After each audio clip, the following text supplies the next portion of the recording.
Gerald Pickering had driven the N29 night bus for 11 years, and in that time he had developed a theory about London after 2 in the morning, which was that the city stopped belonging to people and started belonging to whatever came after people. He kept this theory to himself. He kept most things to himself.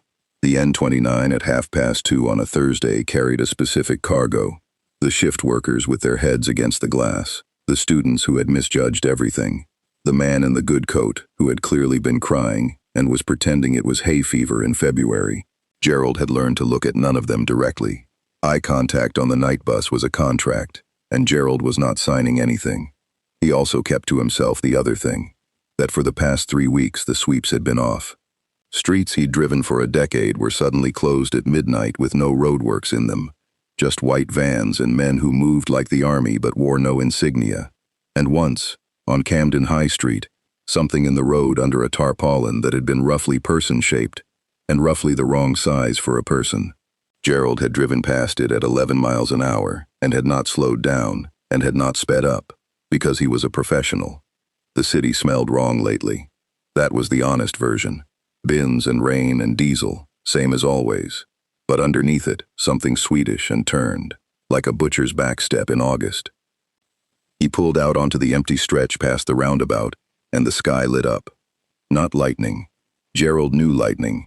He'd driven through the storm of '87 in a vehicle, with the aerodynamics of a filing cabinet. Lightning came down.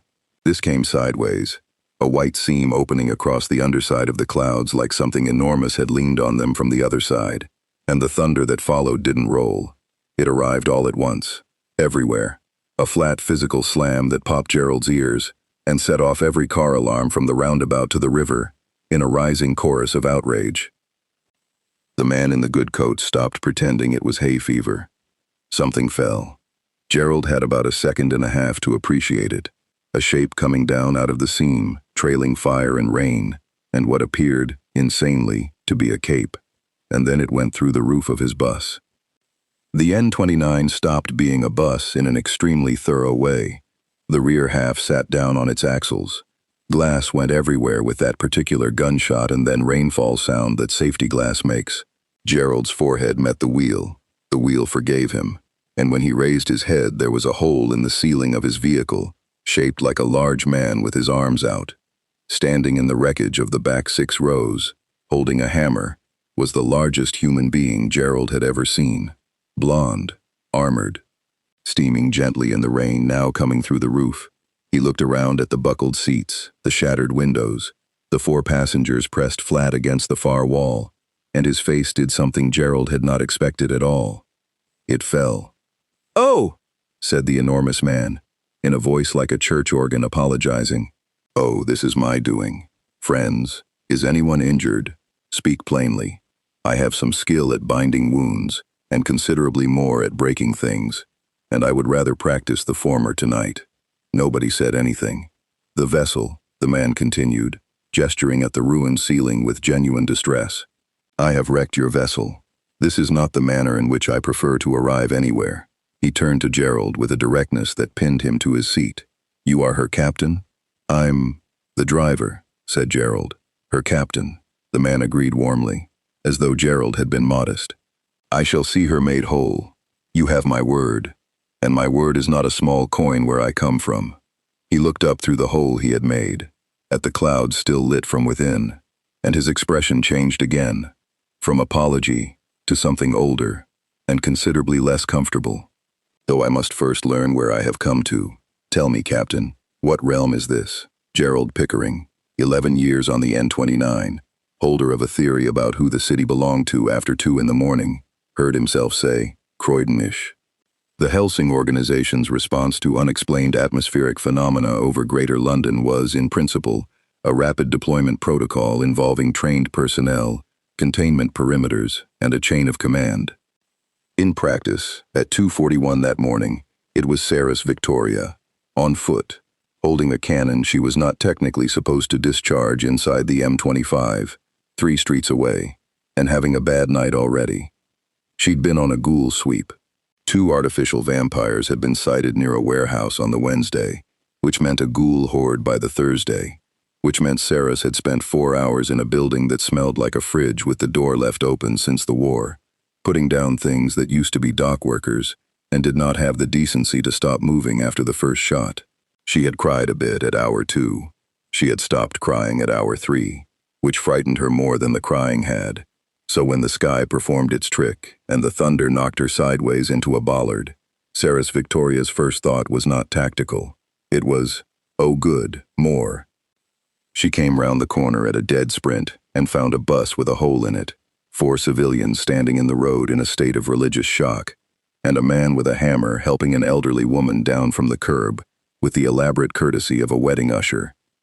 Saris did what she was trained to do. She raised the Harkonnen, took a firing stance, and shouted the challenge. Then she looked at him properly, and the training evaporated, and what came out instead was, excuse me, sir? Are you all right? 20 feet away, the man straightened up. He was easily 7 feet of him. He was on fire in several places, in the way a fire is on a hearth, comfortably, as a guest.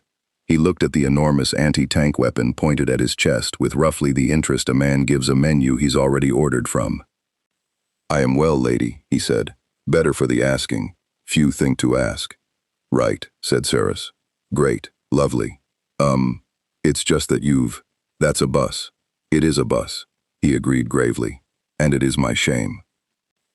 Only I'm going to have to ask you to put Saris gestured at the hammer with the barrel of a gun that could remove a bridge. "The hammer. Down. Please. If that's all right. Sorry." He considered this with what appeared to be real respect for her position. "I cannot," he said, "not for discourtesy, lady, but because it will not stay where it is put, and when it comes back to my hand it will come through whatever stands between. I have ruined a wall in this fashion. I have ruined a cathedral in this fashion. I would not ruin you." Saris lowered the Harkonnen about 4 inches, which in the field manual is not a recognized position. "That's actually really considerate," she said. "It is only sense." "No, nobody's considerate. Ever. You've no idea." She caught herself. "Sorry, long night." "Then we are both far from where we meant to be," said the man, and he smiled at her, and it was the first entirely uncomplicated kindness that had been aimed at Saris Victoria since she died. It went through her considerably worse than the bus roof had gone through him. "I'm going to have to radio this in," she said weakly. "Do as your duty requires. I shall wait, and mend what I can." He turned and put both hands under the rear axle of a double-decker bus, and lifted the back end of it out of the crater, and set it down on the road, and adjusted it slightly, like a man leveling a table. Saris Victoria keyed her radio and said, in the flat voice of somebody whose evening has left the runway entirely, "Command, this is Victoria. I'm going to need, I don't actually know what I need. Sir Integra should probably come. Somewhere between here and the part where London burns down, a word from me. This channel runs on the universes you throw at it, so subscribe and drop a comment naming a universe and a character you want dragged into a story next. Any world, anybody. The weirder the collision the better.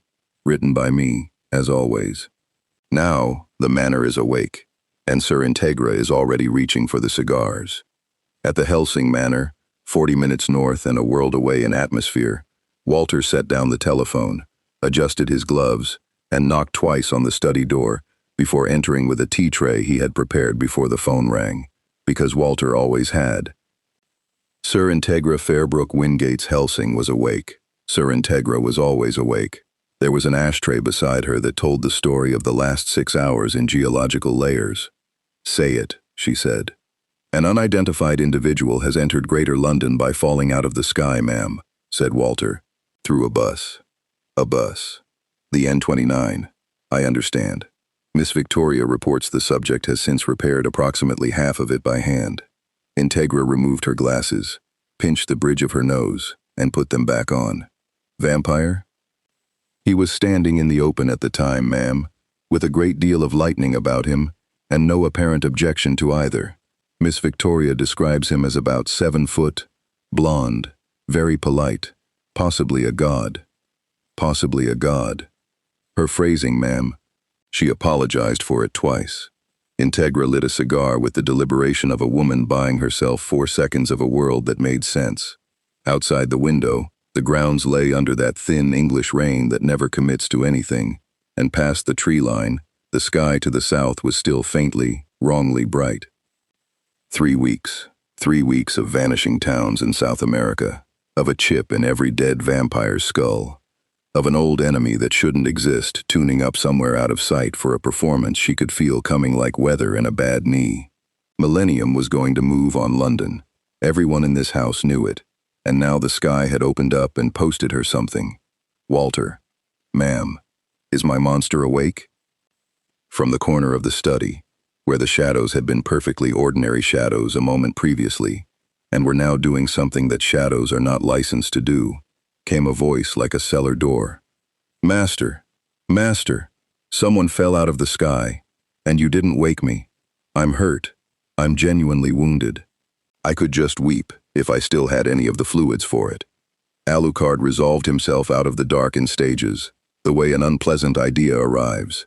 The grin first, then the glasses, then the rest of him, red and enormous and vibrating with the specific joy of a bored immortal who has been handed a new toy still in its packaging. Please tell me it's something interesting, he said. Please. I've been reduced to arguing with a butler about the ontological status of soup. If it's another vampire, I'm going to lie down in the road. Miss Victoria believes it may be a god, said Walter. There was a pause of perhaps half a second, during which Alucard's grin achieved widths that the human face is not zoned for. A god, he said, savoring it, rolling it around. Oh, Master, tell me I can go and say hello. You will go, said Integra, and you will escort him back here. And Alucard. Yes, Master. You will attempt, for once in your interminable existence, not to open with an insult. Alucard was already sinking into the floor, delighted, hat first. Master, he said, from somewhere beneath the carpet, I make no promises I intend to keep. Alucard came up out of the tarmac of a Croydon side street the way a bad thought comes up out of a good mood, and the first thing he did was take a long look at the bus. It had been substantially rebuilt. The roof panel had been beaten back into approximately the correct curvature by something the size of a coal scuttle. The rear axle sat straight. 4 civilians were being ushered into a Hellsing transport by a very stressed corporal, and one of them, a man in a good coat, kept trying to go back for a photograph and had to be physically prevented. Standing beside the vehicle, holding a bent seat rail and frowning at it like a man trying to remember a recipe, was the god. Alucard's grin came on slowly, like a light on a dimmer. Well, he said. Well. Thor Odinson looked up. Later, much later, in a room where nobody was laughing, Sarah's Victoria would try to describe what happened in the next 4 seconds, and would fail every time, because what happened was nothing, and nothing had never been so loud. Alucard walked forward with the swagger of a creature that had spent 500 years learning exactly how to make something older than a country feel small. He took his hat off. He put it back on. He came to a stop 6 feet away, tilted his head, and let the silence do the work, because the silence always did the work. Every being Alucard had ever met filled that silence with something. A threat, a prayer, a demand to know what he was. They gave him a handle. He was very good with handles. Thor set the seat rail down carefully so it wouldn't roll into the road and said, You have come a long way in the dark to meet me, friend. Have you eaten? Sarah's made a small noise. Alucard's grin stayed exactly where it was. I'm sorry? Have you eaten? Thor repeated, with patience. You move like a man who has not sat down in some while. I have nothing to offer you but poor manners and a broken bus, but I would offer it. I don't eat. Then you drink. Enormously. Good, said Thor, brightening. Then when this night's business is done, we will drink, and you will tell me what you are, because I have some guesses and I dislike all of them. Alucard, who had once made a Vatican assassin scream scripture at him for 11 straight minutes purely by smiling, found himself holding a conversational object he had no idea how to grip. He recovered the way he recovered from everything, by escalating. Guess then, he purred, and let it slip.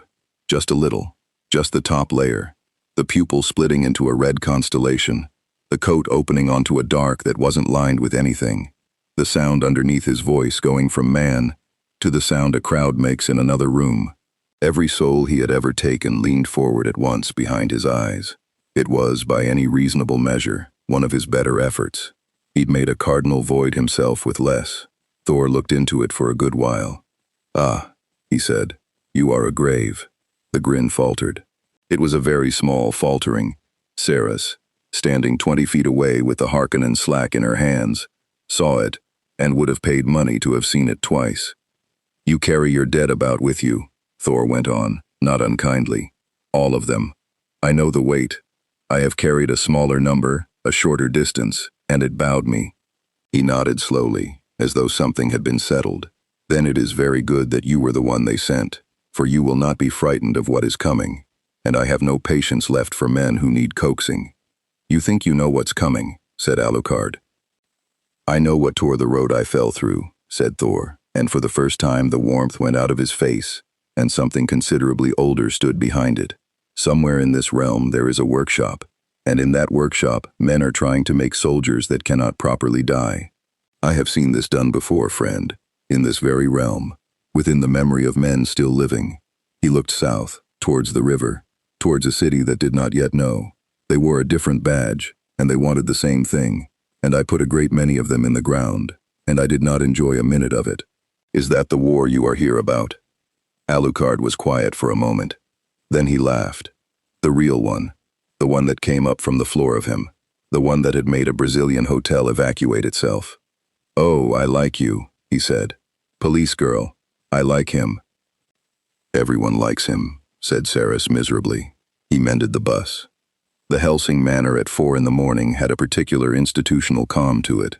The calm of a building where the truly terrible things happen on a schedule, and therefore not right now. Rain ticked on the study windows. Somewhere below, a floor polisher was running, because the household staff had learned that the alternative to routine was thinking about it. Thor filled the doorway, ducked under it, and looked around the study. At the portraits, the maps, the cabinet of very old and very specific weapons, with open appreciation. "This is a war hall," he said. "It's a family business," said Integra. "Aye," said Thor. "Those are the same, in my experience." He crossed to the desk and offered his hand, and Sir Integra Fairbrook Wingate's Hellsing, who had been on her feet for 22 hours and had approximately 900 better uses for the next 10 minutes, found herself standing up to take it. "Thor Odinson," he said, "of Asgard. I am told this house hunts monsters." "This house holds the leash on one," said Integra, "and hunts the rest. Sit down before you knock something off a wall." He sat. The chair, which had held Hellsing since the Boer War, made a philosophical noise, and endured. Walter came in with the tray.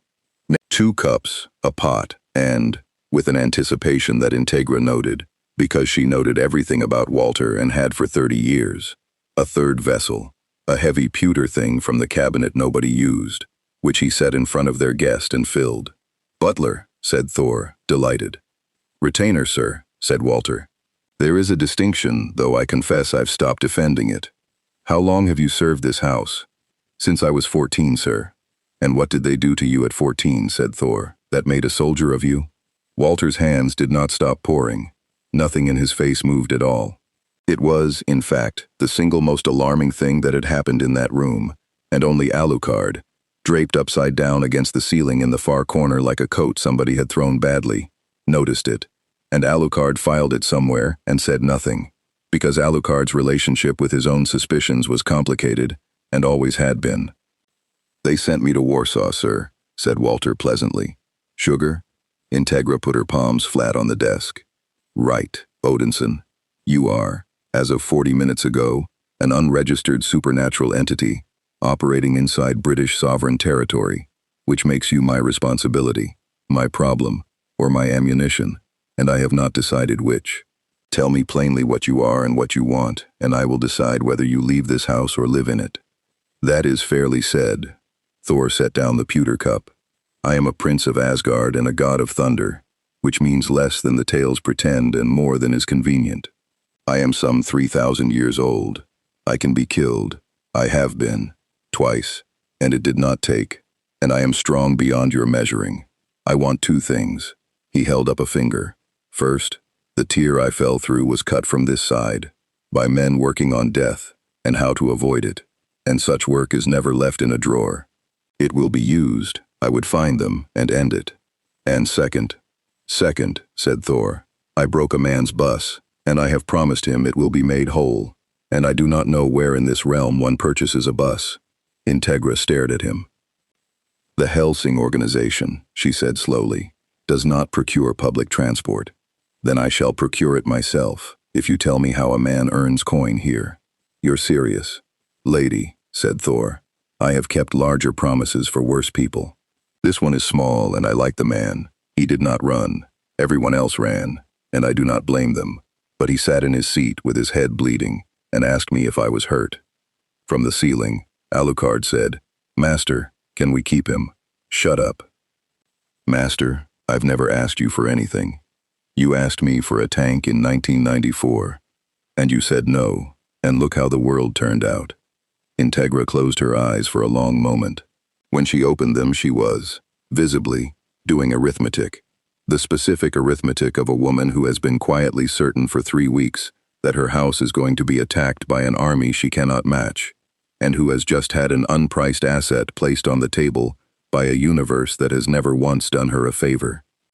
"You'll stay here," she said, "under this roof, on my grounds, until I know what you are.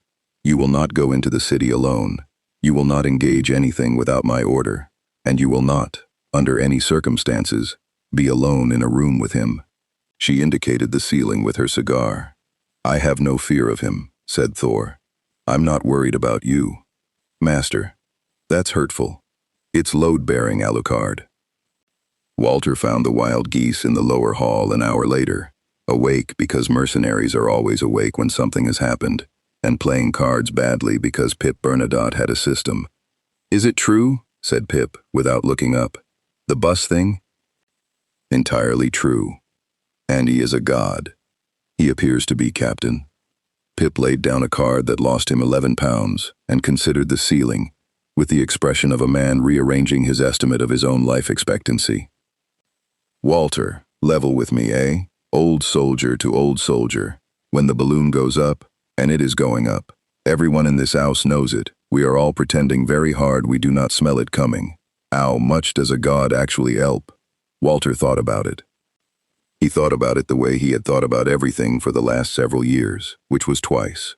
Once as the man who had served this family since he was 14, and once as the other thing, the thing with a date on it, the thing that had already been decided in a room in South America and could not now be undone by a butler's fondness for a stubborn girl who smoked too much. "He is an unmodeled variable," said that second voice, in the doctor's cheerful German. "The Major will be so pleased. The Major will be beside himself." "He might save her," said the first. Both of these were true, and Walter had long ago stopped expecting the truth to be helpful. "A god helps enormously, Captain," he said, gathering the cups onto his tray, "right up until the moment somebody clever works out what he loves. Then he helps them." Pip looked up. "That is a very cheerful thought, Walter. Thank you." "I'm told it's my strongest quality," said Walter, and went up the stairs with the tea things, counting, as he had counted every night for some time now, the days.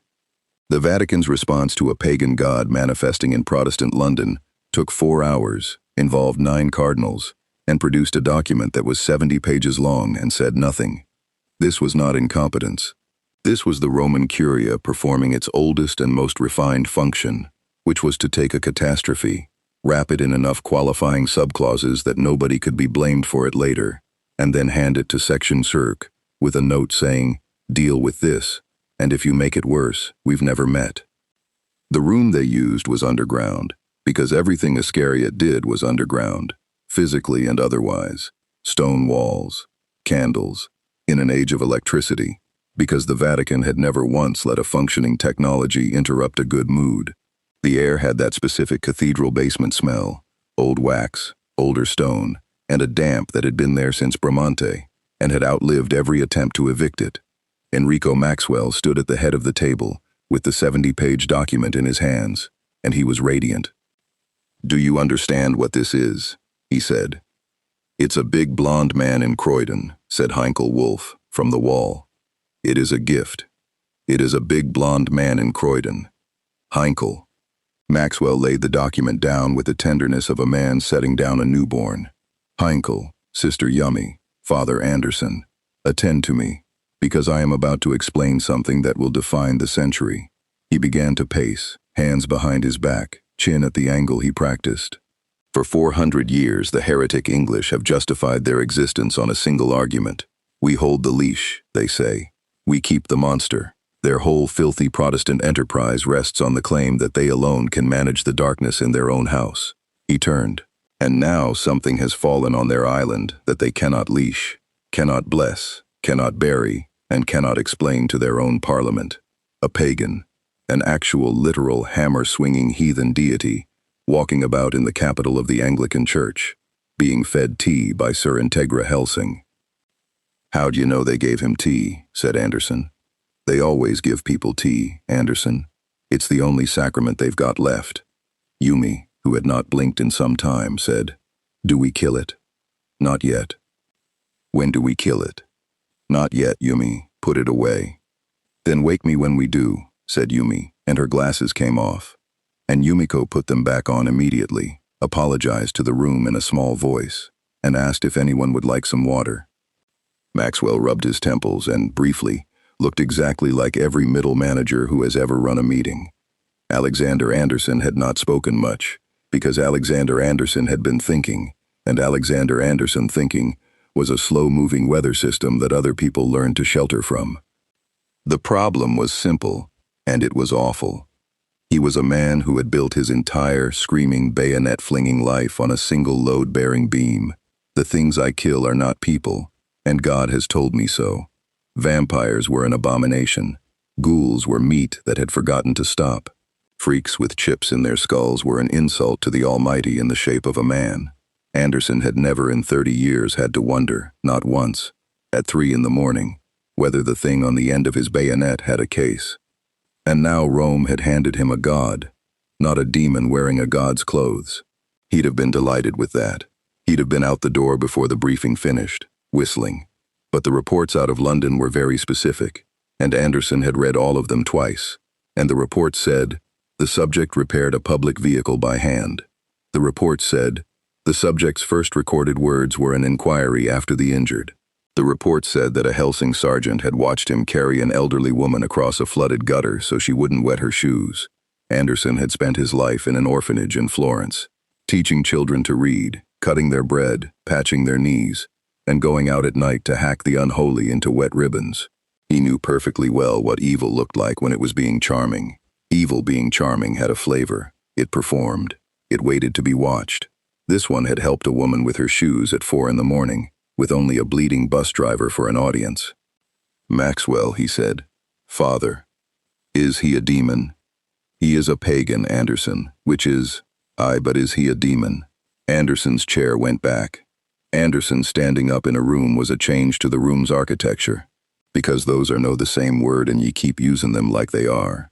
A demon is a thing that fell. A pagan is a thing that was never asked.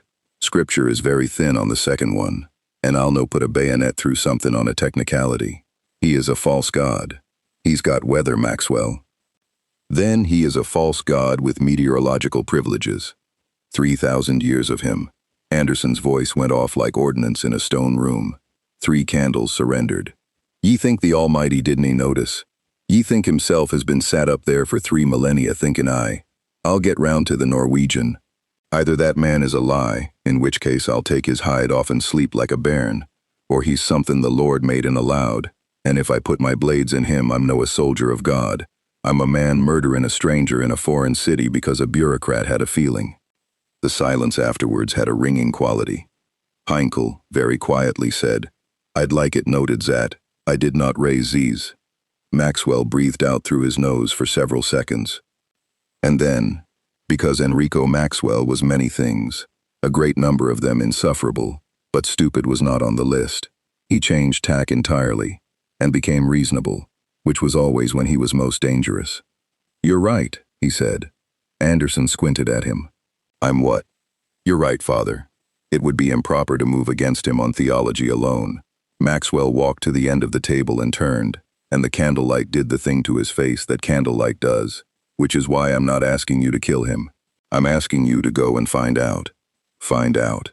Meet him, speak to him, test him, as only you can. If he is a devil, you'll know inside a minute, and you may do as your faith requires, with Rome's blessing and my personal delight. He spread his hands. And if he is not a devil, Father, then he is something far more useful. And what's that? Available, said Maxwell.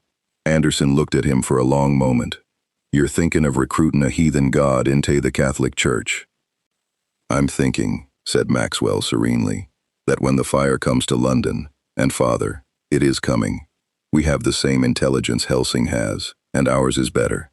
There will be a moment when the heretics are burning, and the whole world is watching to see who saves them, and I intend Rome to be standing in that street, with 3,000 crusaders.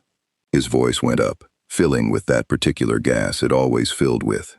And if a God is standing beside us when we come, if the very heavens have sent a champion to march under the banner of the true and only church, then this is not a rescue, Anderson. It is a coronation. It is the end of 400 years of heresy in a single afternoon. It is, you're doing the thing with your voice again. I am not doing the thing with my voice. You're absolutely doing the thing with your voice. You go all high at the end, it's like listening to a kettle with ambitions.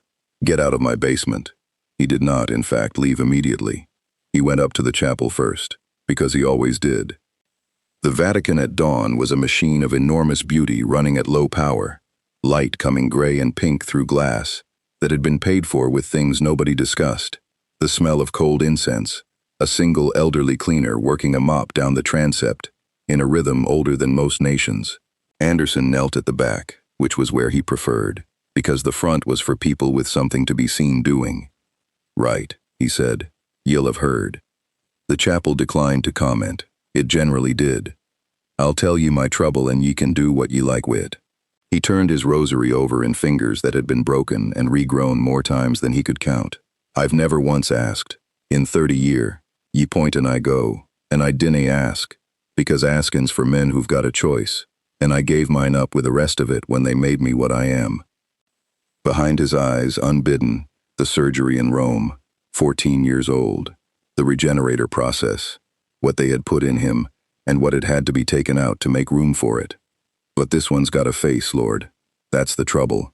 The freaks haven't got faces. The ghouls haven't got faces. Even the vampire, and here his jaw set, because there was exactly one being on this earth whose name Alexander Anderson could not say in a church without his hands closing. Even he's got a mask on where a face used to be, and I can work with that. I can put my blades through that all the day long and sing while I day it. The cleaner's mop went, shuff, shuff, down the transept.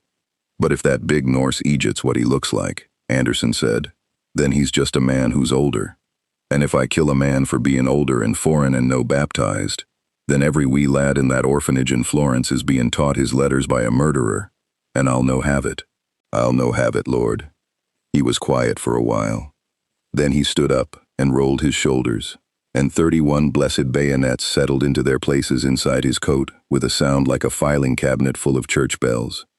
So I'll go and ask him myself, he said. And if I'm wrong, I'll be wrong at close range, which is how I've done everything else. He took the early flight, because Section XMI flew commercial, and always had, on the grounds that a man of God should be humble, and also that Maxwell's expenses budget had been mangled by the South American incident. Anderson sat in seat 14C with his knees somewhere around his ears, ate the small breakfast, said grace over it audibly enough that 14A converted temporarily, and looked out of the window as the channel went by underneath. The stewardess asked if the bag in the overhead locker was his, and whether it contained anything sharp. Aye, said Anderson. She waited. Bless ye, said Anderson warmly, and went back to his window. Below and ahead, London came up out of the morning haze. The river doing its lazy S, the cranes, 8 million people getting up and putting the kettle on and having absolutely no idea. Anderson looked at it the way a doctor looks at an X-ray somebody hasn't been shown yet. 3 weeks of quiet, he thought. Nobody's that quiet unless they're loading something. Somewhere down there was a house full of heretics, a monster in a basement he intended one day to kill properly, a police girl he privately felt sorry for, and now a god who mended buses. And somewhere else, in the dark, in the cold, above the clouds or under the ocean or wherever it was they'd been hiding for 50 years, something was watching all of it and finding it wonderful. The doctor had been trying to explain it for 11 minutes, and the major had not yet said a word, and everyone in the room understood that this was the worst possible outcome. And so, you see, the principle is not complicated. The doctor's hands went everywhere at once, chalk dust in the air. 3 blackboards wheeled into the war room and covered, corner to corner, in an equation that had gone feral somewhere around the second board and started eating its own tail. Schrödinger's condition is not biology, it is epistemology. He exists because he observes himself existing, everywhere and nowhere, yeah? Now, what if Z's property could be decanted? Decanted, said Zoran Blitz. Decanted. Distributed. Imagine it. Every man of Z's last battalion, unkillable in the same fashion, an army that cannot be removed from the board because each soldier is his own witness. You tried to make 800 of him, said Zoran, and pointed. Schrödinger, sitting on the war table with his legs crossed at the ankle and his cap at an angle, waved cheerfully. And it very nearly worked, said the doctor, with wounded dignity. It made a hole in the sky. It made a hole in the sky, yes. Thank you, Zoran, I am aware. I was standing Zaren, and a god fell out of it. A variable fell out of it.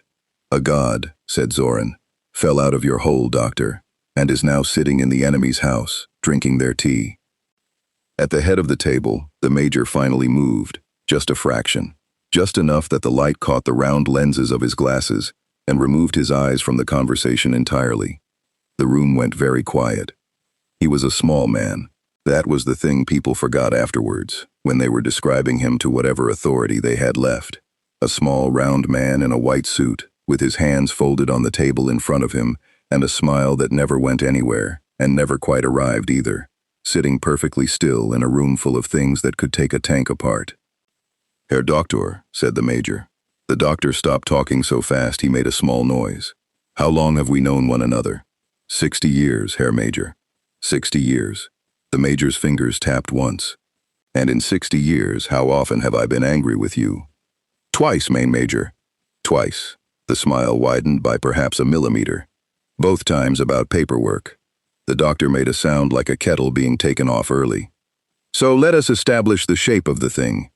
The major rose. He rose the way a curtain rises. 10 days from the operation. 10 days from the greatest evening of my life.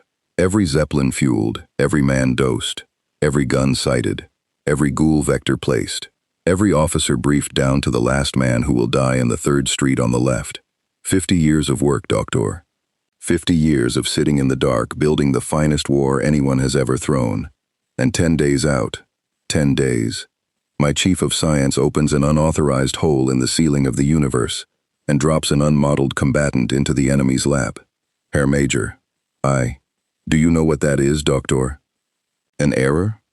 That is a gift, roared the major, and the entire war room jumped. He came away from the table with his arms out, and the thing about the major, the thing that 50 years of intelligence analysts had failed to put in a report in a way anyone believed, was that the joy was completely, catastrophically sincere. A gift, gentlemen. 50 years I have planned this, and do you know what has haunted me? Do you know what has kept me awake in the small, cold hours with a hollow in my chest? He pressed both hands over his heart, that it would go according to plan. Zoran's eye twitched. Think of it. Think of what I was walking towards. 800 vampires against a city of frightened policemen, a monster in a basement, and a girl with a big gun. The Vatican arriving late, as Rome always does, to bless the ashes. I would have burned London flat by Tuesday, and I would have been bored by Wednesday. He whirled. A war you win is not a war, gentlemen. It is arithmetic. It is a man moving furniture. The plan is sound, the doctor began. The plan was perfect, and that was its one unforgivable flaw. He was, at this point, standing on a chair. Nobody remembered him getting onto it. And now there is a god in London, The major's voice dropped into something intimate and horrible. The register a man uses about a woman he is going to leave his wife for. 3,000 years old, older than the language they'll scream in. He has fought armies, my kind of armies, gentlemen. He was here the last time. He stood in the mud with the men in the good coats, and he broke them, and he has never once forgiven himself for enjoying it. "How do you know that?" said Zoran. "Because I have met him before," said the major, radiant. "Not personally. Oh no, but I have met his type, in the mirror, every morning, for 60 years, and he is the other kind. He is the kind that is very good at it, and cannot bear it. He is a butcher who weeps." He clasped his hands. "Gentlemen, do you understand what a man like that does when you put a city between him and his conscience?" The captain, from the wall, did not move, or blink, or breathe. "He breaks," whispered the major. "And gentlemen, I love war. I love it in the morning, and I love it when it has gone bad. I love the mathematics, and I love the smell, and I love the moment the sensible plan dies, and something honest crawls out of it. But what I love most, in all this filthy world, is watching a good man discover exactly what he is willing to do." He beamed around at his officers. "So no, we do not remove him from the board. We do not dare. We build him a seat at the table, and we make certain he stays for the whole meal." There was a pause. "So we're not killing him," said Zoran flatly. "Not with guns, Fräulein Blitz." "Ah," said Zoran, and for the first time that morning she smiled. The revised operational annex took 4 hours and was, by the standards of a room containing that many war criminals, unusually well organized. Item 1. Nothing changed. The assault went ahead. Same date, same Zeppelins, same 800, same three-pronged flood into a city with its bridges down. If we alter the war to accommodate one man, he has already beaten us, and worse, he will think us tidy. Item 2. No direct engagement. Standing order, issued to every officer and every man. Do not shoot the god. Anyone discharging a weapon at the Asgardian was to be considered to have wasted ammunition the Reich had paid for, and would be dealt with accordingly, which in Millennium meant something with the doctor and a hose. Item 3, and the doctor spent an hour on this one, thrilled to be useful again. The sky. Thor's advantage was vertical. Millennium's assault was vertical. 8 Zeppelins full of men, in the air, above a burning city, was a target so obvious that a 3,000-year-old storm god would go for it in the first 90 seconds. So the fleet was resequenced. Escort craft on lower altitude, the Deus Ex Machina held back and high, and every airship rigged with a specific unpleasantness the doctor referred to as ballast, and which turned out, on the schematic, to be several hundred human passengers in each gondola, drawn from the transports, restrained and alive. "He will not drop a ship with civilians in it," said the doctor, blinking happily behind his goggles. "It is not in him. I have read Zay files." "You've read files on him," said Zoran. "He arrived Thursday." "I have read files on everyone like him," said the doctor. "Zay are all the same file." Item 4 was Zoran's, and Zoran presented it in about 9 words, which was 8 more than she normally used. "He's 3,000 years old," she said. "He's buried everyone." The major turned to her with the delight of a man watching a student arrive at the answer unassisted. "Go on. Illusions don't work on things with no memory. Ghouls, nothing. Freaks, barely." She tapped the side of her head, where the ink ran. "They work best on the ones with the most to lose, and the longest to have lost it in. I get inside, I find what he's carrying, and I hand it back to him. All of it, at once, in the middle of a street, while his friends are dying 20 meters away."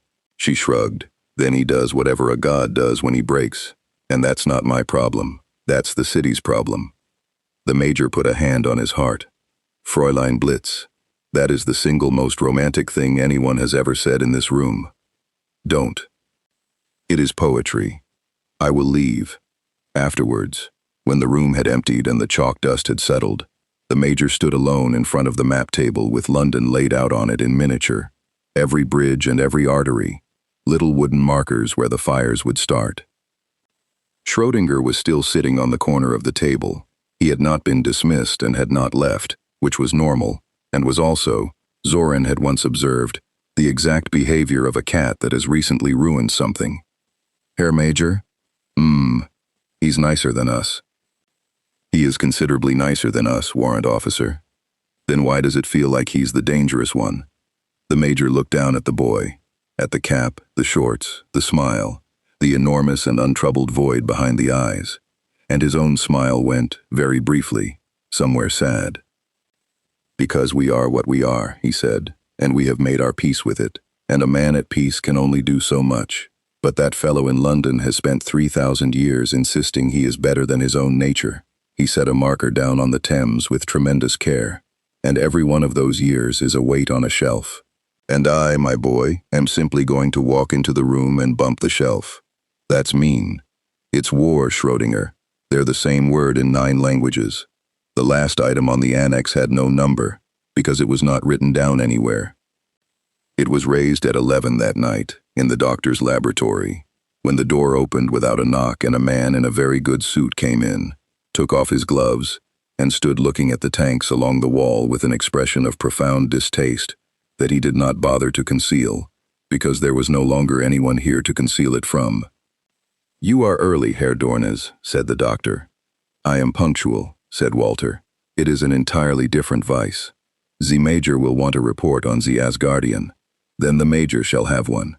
Walter drew out a chair and sat, and folded one leg over the other, and for a moment, a very short one, he was simply a tired old man in a basement full of monsters, at 11 o'clock at night. He drinks a great deal and it does nothing to him. He is stronger than Alucard by a margin I cannot yet measure. He has been in the house 4 days, and in that time he has learned the name of every member of the household staff, including the 2 who clean at night, whom nobody has ever learned the names of, including me. The doctor scribbled. "And the girl? The Draculina?" Walter was quiet for a second. "She laughs when he's in the room," he said. "She hasn't done that since the Valentines." "That is not tactical information." "No," Walter agreed. "It isn't." And he sat there in the humming green light while the doctor filled 2 pages, and he thought about a bus in Croydon, and about the days on the shelf, and about how very much easier all of this had been to plan when it had only been going to cost him people he had already decided to lose. The wild geese had a rule about new arrivals, and the rule was that you drank with them, because you could tell everything about a man from how he handled his liquor, and nothing at all from how he handled his rifle, until it was far too late to change your mind about him. They held it in the lower mess, which was a converted wine cellar with a dartboard, and by 9 o'clock there were 40 mercenaries in a room built for 12, a table dragged into the middle of the floor, and Pip Bernadotte standing on a chair with a cigarette in his teeth, conducting proceedings like a man auctioning livestock. "Messieurs, we have a guest. He is a god. He is also, I am informed, 3,000 years old, which means he has been drinking for 2,986 years longer than any of you. So I want to be very clear about what is happening here tonight." He blew smoke. "We are not going to win. We are going to lose. But we are going to lose in a manner that reflects well on the regiment." A roar went up. Thor, seated at the head of the table with a mug in front of him the size of a fire bucket, looked around at the room with the expression of a man who has been walking a long time and has just seen a light in a window. "You are soldiers of fortune," he said. "We are soldiers of modest fortune," said Pip. "The fortune part is aspirational. Then you are the best company in this house, and I have met a butler and a vampire and a woman who frightens me." 40 mercenaries made a noise like a football terrace. "Which one frightens you?" called someone from the back. "The one with the cigars." "Oui."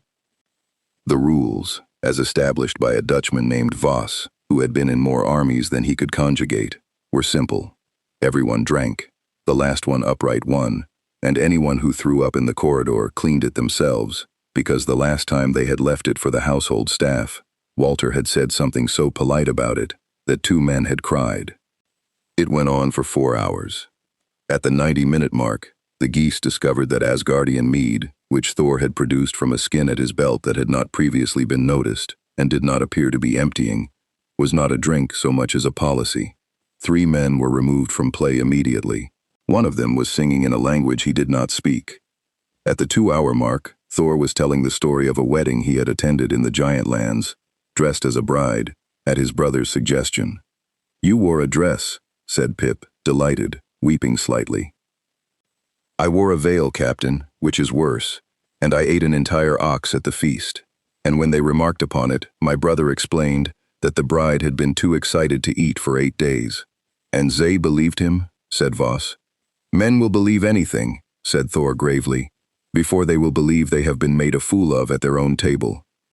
At the 3-hour mark, Sarahs came down to tell everyone to keep it down, and was handed a drink within 9 seconds, and was still there an hour later, laughing so hard at Pip's impression of Integra that she had to put her forehead on the table. "You are terrible at that. I am magnificent at that. You do her voice like she's got a cold. She smokes 40 a day, mignonette, she says, permanently got a cold." At the 4-hour mark, the last mercenary standing was Pip Bernadotte, who was standing in the sense that he was applying his entire body to the wall on a lean, and who raised his glass to the head of the table with immense dignity. "I concede," he announced. "The regiment has fought bravely.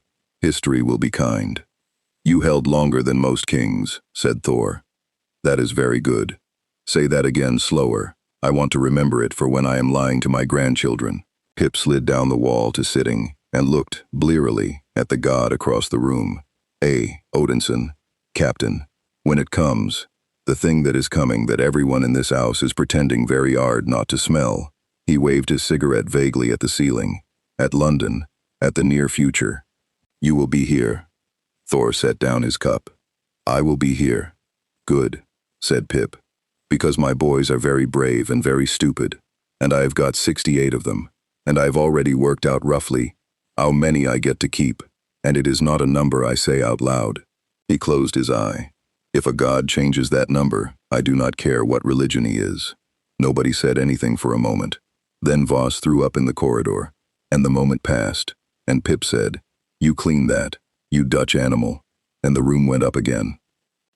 Alexander Anderson came over the wall of the Hellsing estate at 4 in the morning, which was rude, and did it in full view of 3 cameras, which was a statement. He walked up the middle of the lawn. He did not hurry. The grounds were wet, and the sky was going the color of dishwater in the east, and 31 bayonets sat quiet inside his coat because Anderson could hold them still when he chose to, and this morning he chose to. Thor was standing on the terrace, because Thor had heard him from the tree line. They looked at each other across 40 feet of Hellsing lawn, the priest with the glasses and the scars, and the enormous stillness, and the god with the rain steaming off his shoulders. "You're the one, then," said Anderson. "I am one of them," said Thor. "Which are you?" "Alexander Anderson, Iscariot, Section 13. He came another few paces. "I've come to ask ye a question, and I'll no insult you we pretendin' otherwise. If I dinny like the answer, this gets loud. Ask, are ye a devil?" Thor considered it for longer than Anderson expected. That was, in fact, the first mark in his favor. Every devil Anderson had ever met had said no immediately and with excellent teeth. "I do not know your word," Thor said at last, "so I shall answer what I think you mean. Am I a thing that hates men and works their ruin under a kind face? No. Am I a thing that was worshipped by men who cut throats over stones, who burned ships with slaves aboard for my honor, who did murder in my name for 400 years, while I was elsewhere, and did not stop them?" His jaw set. "Aye, that I am. I have blood on me that I never asked for, and cannot wash off, and I have been told by better men than me that a god is answerable for his worshippers." He looked up. "Is that a devil, priest? In your reckoning? Because in mine it is simply a long life badly kept, and I am trying to keep the rest of it better." The lawn was very quiet. Anderson stood there with his hands loose at his sides and something enormous going on behind his face. "Ye admit it," he said. "I have never once denied it. Denying it is how it happens again. And ye dinna ask me to forgive it." "You did not suffer it," said Thor. "It is not yours to forgive. That is the trouble with forgiveness, priest. Everyone wants to hand it out, but the people owed it are all dead, and the ones handing it out are only ever soothing themselves." Anderson took his glasses off, cleaned them on his sleeve, and put them back on. It took him some time. "Ye ken," he said, "I've been on that plane and in that chapel and halfway up this lawn trying to work out how I'd tell. And I had it all lined up. I was going to watch how ye looked at the girl, the wee vampire lassie, because devils always look at the injured like they're food, and I've never met one that could hide it for more than a minute. And one of the household lads told me ye spent Tuesday afternoon teaching her to swim, said Anderson, because she'd let slip she'd never learned and she was worried about the river. She was afraid of the water and would not say so in front of the soldiers.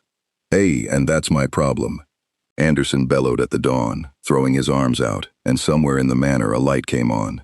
Do ye understand how much easier this'd be if ye were a bastard? I came here wi' a full coat and a clean conscience, and now I've to go back to Rome and tell that preenin' wee ferret Maxwell that the pagan's nice. I am sorry. He's apologizin'. Would you prefer I struck you? Actually, a wee bit. It'd tidy things up considerable. Behind them, from a first-floor window, a voice like a cellar door said, Judas Priest, are you flirting on my master's lawn? Anderson's coat opened with a sound like 100 filing cabinets. Monster. Oh, you brought the whole set. Someone's compensating. Come down here and I'll put you through the flower beds. Alucard, said Sir Integra Hellsing from the terrace door, in a dressing gown, holding a cigar and radiating the specific violence of a woman woken at 4. Get inside, Father Anderson. You have 30 seconds to be off my land or I start charging you rent, and I warn you, it's Berkshire. Anderson looked at her. He looked at Thor. He put his blades away. Who'll go, he said. But hear me, Odinson, because it's the only warning I'll ever give a soul on this island. He jabbed a finger at Thor's chest without quite touching it. You're standing in a house that keeps a monster in the cellar and calls it defense. That's how it starts. Every time. They'll no ask ye Tay anything evil at first. They'll ask ye Tay something necessary. He turned and started back down the lawn. And when the necessary things start piling up and ye can't see over them, ye come and find me. I'll no judge ye. I'll just tell you what I telt myself. And it's this. It's easier to be a weapon than a man. And that's exactly why you shouldn't. He went over the wall. Thor stood on the wet lawn for some time. The second visitor came at 9 the following evening and did not use the wall. Ceres found him sitting on the edge of the fountain in the north garden, swinging his legs, eating an apple that had come from nowhere in particular. Hello? Said Schrödinger. The Harkonnen came up. Alarms went off across the estate. Within 40 seconds there were 19 rifles on him, Pip Bernadotte swearing in 3 languages, Walter at a window, and Thor coming across the gravel at a walk that made the gravel unhappy. Schrödinger waved at all of it with the apple. Don't bother, it's very boring for both of us. He hopped down. Message, from the Major. For the big one. He pointed the apple at Thor. He says he's very glad you're here. He says he wants you to know that nothing has been changed on his account, because changing the plan for one man is bad manners. He says the date is the date. A bite, chewing. He says he hopes you'll come to the party, because a war's not a war if the interesting one stays home. Boy, said Thor. Warrant officer, actually. How many are in your city, in the sky, when you come? Schrödinger's smile widened, and it was in that moment that everyone on that lawn understood, quite suddenly, that they were not talking to a child. Oh, he said you'd ask that. He put his hands behind his back. He says to tell you, count the gondolas, and then count again. He tipped his cap. That's the whole message. He made me learn it. He's very proud of it. He's been saying it in the mirror. Come here, said Thor. No, said Schrödinger, and was not there. The gravel where he had stood was undisturbed. On the fountain's edge, the apple core sat neatly balanced, still wet.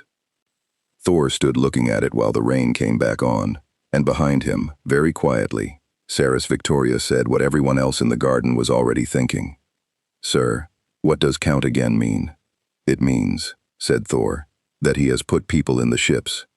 The thing nobody tells you about the end of the world is that it has a timetable, and the timetable is other people's. At 8:15 on a Wednesday evening, the M4 was moving badly.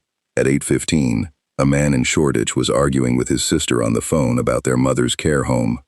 At 8:15, the Odeon on Leicester Square was 90 seconds into the trailers, and a girl called Fiona was deciding that she was probably going to break up with the person beside her, but not tonight, because he'd paid. At 8:16, Every bridge over the Thames from Tower to Chelsea went up simultaneously, and London stopped having a timetable at all. At the Hellsing Manor, the boards lit like a fruit machine. Walter had the map room, Integra had the radio, and the reports came in over each other in a pile. Bridges, all of them, ma'am. Powers out south of the river, the whole grid. Ma'am, we've got, the operator's voice did something. We've got ships. Say again. Airships, ma'am. 8. Coming up the river. Integra pulled the cigar out of her mouth and stood, and looked out of the window at a sky she had been expecting for 3 weeks, and had, in some private cupboard of herself, never actually believed in. They were beautiful. That was the obscenity of it. 8 Zeppelins coming up the Thames in line astern with their running lights on, unhurried, enormous. The last of the evening laid gold along their flanks, and something about the sheer leisureliness of it that made the back of the neck crawl. Nobody in a hurry ever meant well.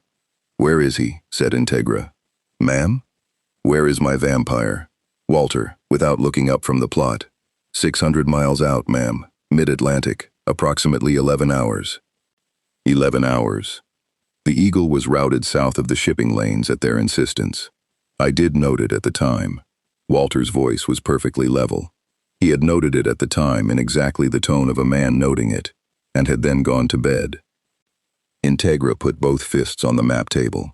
11 hours, which meant London had 11 hours with what was actually in London: the wild geese, a police girl, a battered organization of 400, and one enormous variable currently standing on the manor roof, with his hair going in the wrong direction.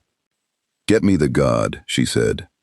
Every radio, television, mobile telephone, public address system, taxi dispatcher, and hospital intercom in Greater London acquired, at 8:19 precisely, a small round man with a warm voice and an appalling amount of time.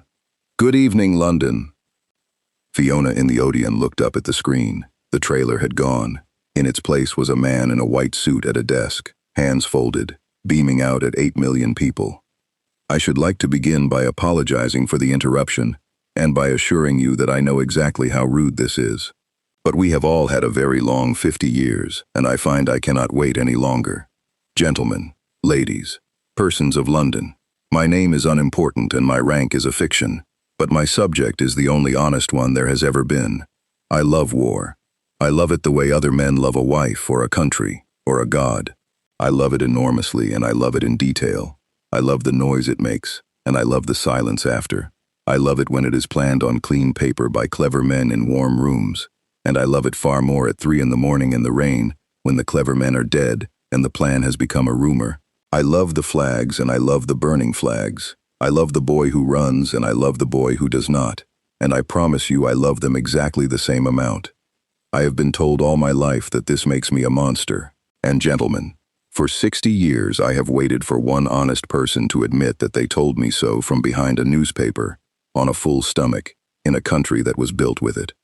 So, tonight I have brought 800 vampires and a great many dead men to your city, and we are going to have a war. Not a war for anything. There is no cause, there is no territory. I do not want your island. I have seen it and it is damp. I only want the evening. And to the gentleman standing on the roof in Berkshire, you know the one, I say this, with my whole heart. I am so very glad you came. The others here tonight are only doing their jobs. You are the only one who is going to have to choose anything. Enjoy the fires. They are for you." The transmission ended. In the Odeon, the film came back on. 4 seconds of a car chase, and then the power went. Thor was already in the air. He went up off the roof hard enough to take 4 slates with him, and the ascent bent the rain, and Integra's voice was in the headset a Hellsing technician had strapped to him under protest 20 minutes earlier. "Odinson, report. They are, as the boy said, wind. The river far below turning from gold to black as the grid died burrow by burrow. 8 ships, Lady Hellsing. Line astern, 400 feet, and slow. They are slow, because they want you to look." He came up under the 3rd one in the line and put his hand flat on the gondola's hull, and through the plating heard exactly what he had been dreading since a boy with an apple had told him to count twice. Not engines. Not men. Crying. He went along the underside at a hover, hand trailing, and the whole length of it was the same, 200 feet of it. Bodies packed shoulder to shoulder in the dark behind steel, breathing, coughing, someone praying, a child. Somewhere a woman was singing something to somebody in a low, broken voice, the way people do at the very end when there's nothing left to hold with.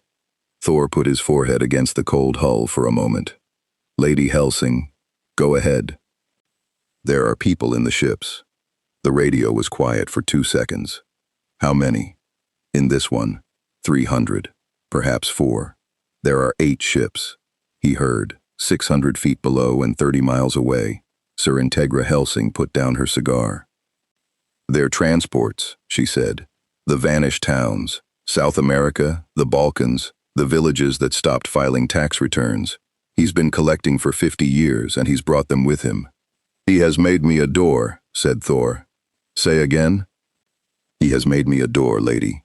His voice had changed. Down on the ground in the map room, Walter Dornez looked up from the plot for the first time in an hour. The ships are how his army comes into the city. I can end the whole of it in 90 seconds, 1 strike. 8 ships, 800 devils, and the man himself. And by midnight there is no war, and London is only frightened instead of dead. He breathed out. And to do it, I put 3,000 living souls into the Thames. Odinson, he knows I will not. Thor pushed back off the hull and hung there in the rain, looking up the line of them. Beautiful, unhurried, lit like a regatta. He has known since before I arrived. He built the whole of it around a thing he read in a file, about a man he has never met. Something enormous moved in his voice. He is right, lady, that is what sickens me. He is right, and he has not even had to be clever about it. The Major, in the Deus Ex Machina, watched the small distant figure hang motionless beneath Ship 3 for 11 full seconds, and made a noise that made the doctor look away. There it is, he whispered. Herr Major, that, Doctor, is the sound a man's shelf makes when you bump it. The ghouls came down the ropes. That was the part Hellsing had not modeled, because Hellsing had modeled a landing. What Millennium did instead was open the cargo doors at 400 feet and pour. Dead men falling in a stream, hitting the streets at terminal velocity, breaking on impact, and then, with the appalling patience of things that do not care about their own architecture, getting up on whatever they had left and starting to walk. They hit Southwark first, then Lambeth, then everywhere. Thor came down into it. The first street took 11 seconds. He landed in the middle of a horde flooding a road of terraced houses with their front doors still open and the televisions on, and Mjolnir went through them in a horizontal arc, and the lightning went down the wet tarmac and did the rest. 40 at once, then 60. The whole road lit blue-white and stinking of ozone, and the reek of ghouls burning, which is a smell like a hot bin. He shouldered a door. Out, out, all of you, to the west, run, and do not stop. A family came past him at a sprint. The father, at the corner, stopped and looked back. A man in socks, holding a toddler, the whole world ending, and shouted, "Who are you?" "Nobody." "Go." He took 11 streets that way, then 20. The lightning came down, and it was working. It was working. And somewhere around the 40th minute, Thor Odinson stood in a burning junction in Bermondsey, with the rain hissing off him, and understood the second half of the trap. They were not fighting him. Nothing was engaging him. No vampire had come within 3 streets. The ghouls poured past his position like water round a stone and went where he was not, and every minute he spent saving a road, 4 roads elsewhere went under, and there was one of him. He is not trying to kill me, he said aloud, to nobody, in a burning street. Above the city, 8 Zeppelins hung with 3,000 hostages in their bellies, and the Major had not fired a single shot at him. He is making me choose which street. At the manor, the perimeter went at 9:40. "Ma'am," the operator's voice cracked, "we have a ship, here, over the north grounds." "One ship?" "One, ma'am, descending." Integra came to the window. Above the tree line, low, close enough that the windows buzzed in their frames, a single Zeppelin was coming down over her father's land with its cargo doors already opening. "Walter, where is Odinson?" "Bermondsey, ma'am, 29 miles. Get him." "Ma'am, if he comes here, he leaves the river." "Get him." Walter's hand went to the transmit key and paused for perhaps 3/4 of a second, and in that 3/4 of a second, a great many years arranged themselves into a shape and did not change anything at all, because Walter Dornez had made his arrangements a long time ago, and had known even then that the worst part would not be the betrayal. It would be the waiting, with a hand on a key, being asked to do something perfectly ordinary. He keyed it. Odinson, Hellsing Actual.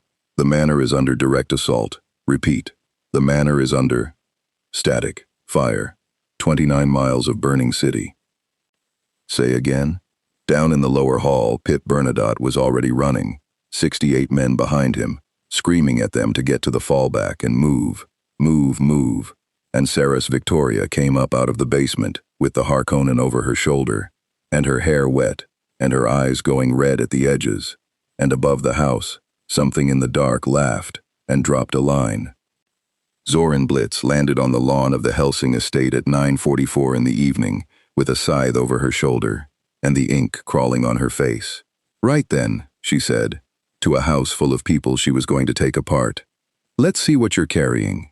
The manor grounds went to hell in under 4 minutes, which was roughly 3.5 more than Zoran had budgeted, and she noted the discrepancy with something like respect.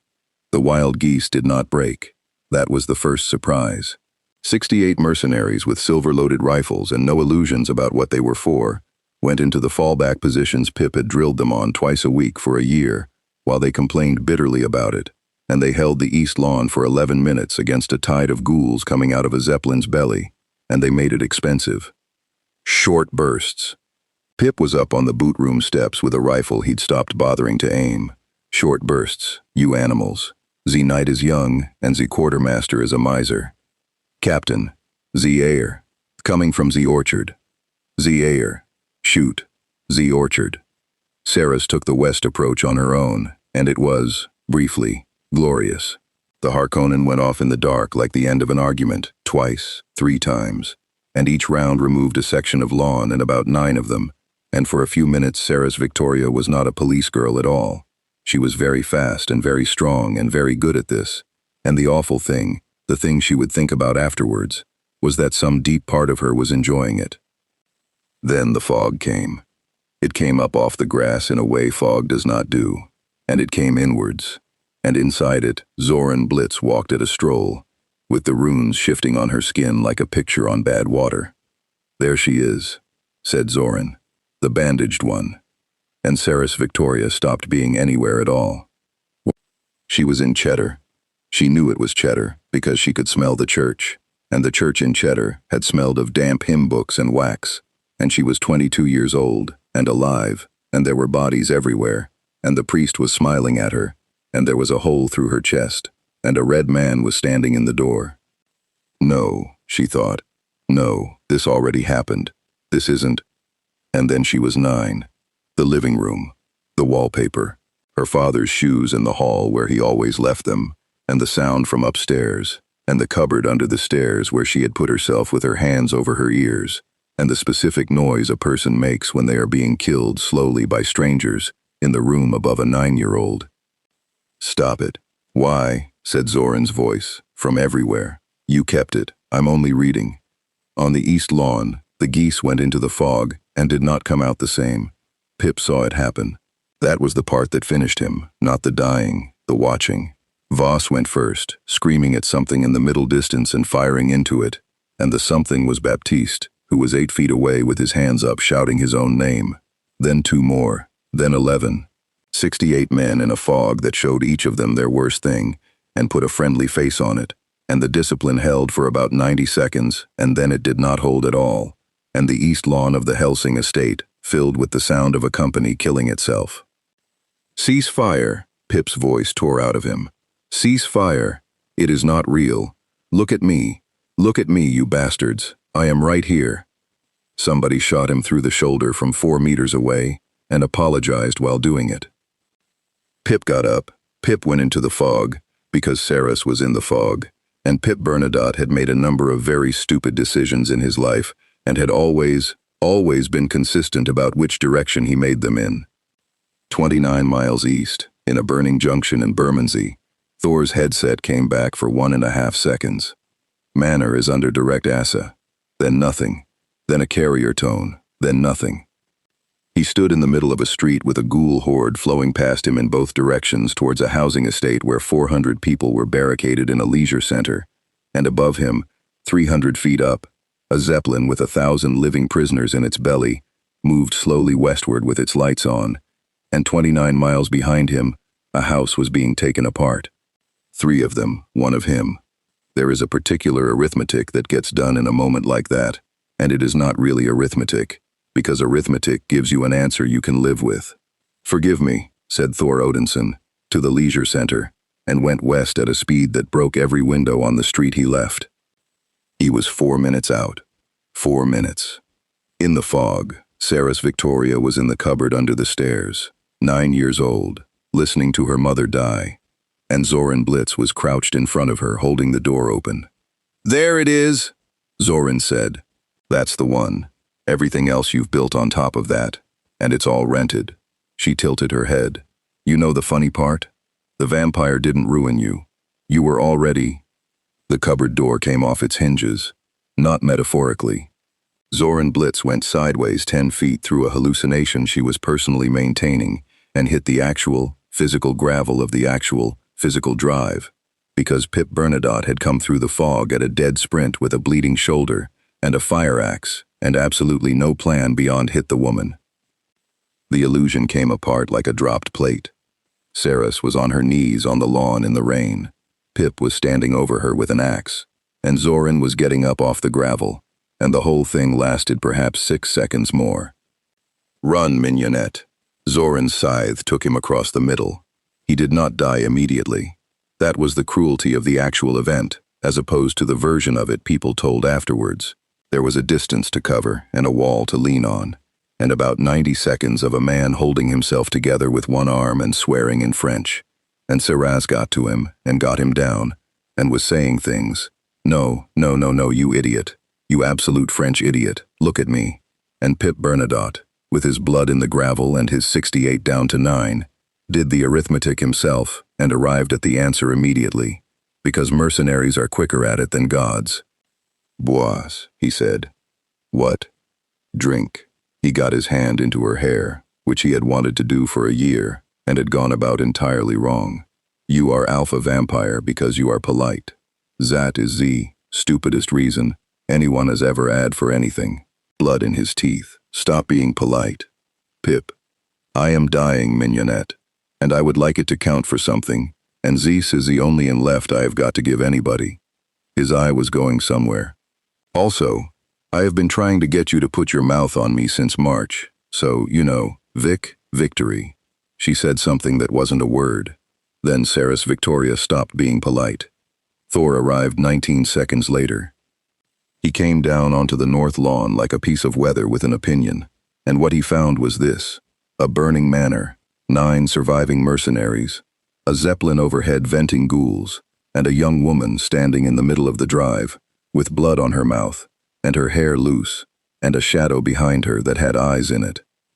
Zoran Blitz turned to face the new arrival with the fog already rising.